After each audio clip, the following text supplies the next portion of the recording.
Speaking of that guy, President Donald Trump had a quite an interesting dinner, I will say, Libby, with none other than Kid Rock, of course, Dana White, and Bill Maher, the special guest. And I think my favorite thing is to have experienced Bill Maher before and Bill Maher after sitting down and having dinner with President Trump, because it's very hard to go face to face with the president and walk away thinking he's a bad person, walk away thinking he's this dictator in chief, he's this awful monster like the left has always painted him. Actually, the exact words Bill Maher had was, he said his mind was blown, Libby, at this dinner that he had with President Trump, that the president was gracious and measured. And I thought that it was so nice that these two sat down together. And it gives me a lot of hope for the future, Libby. Yeah, I thought it was great also. And it shows that two people can disagree on policy and they can still come together for dinner and have a nice time and enjoy each other and respect each other's positions. And that's really what American discourse is all about. I mean, we agree to disagree all the time.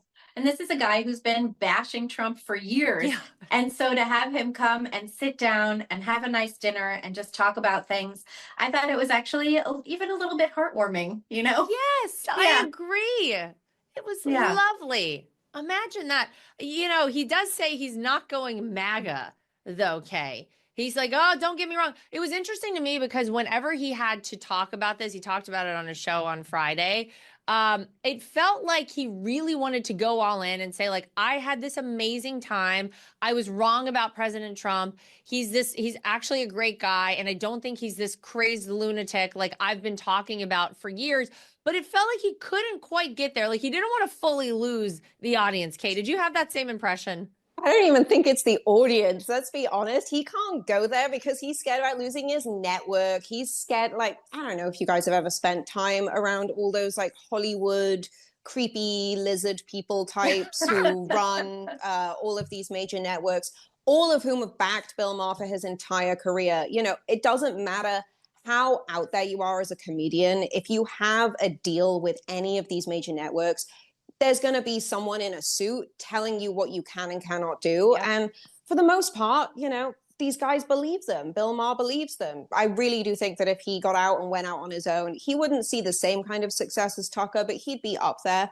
I really do think he would. And I think it's because he'd be allowed to say everything that you just described. I think he would absolutely go out there and say, actually, yeah, you know what, guys? Right now, I am down to make America great again. Because it's simple, it's clean, and I met the guy who's running it, and it turns out, like everyone's been saying, screaming for the longest time ever, he's a good guy, and he knows what he's doing. That's why most of y'all all voted for him. I would have too, if I could, but I can't. So, that's just a legality thing. You're probably right. I think if he could really say what he wanted, he probably would have been a little more forceful with his applause and approval of President Trump. But I do give him credit. I give him a lot of credit for going to this dinner, for sitting down, and then for coming out and talking about it, because you could come out and just be like, I don't know, he still sucked, but at least he gave us a little bit. I'll take it. I'll tell you that much.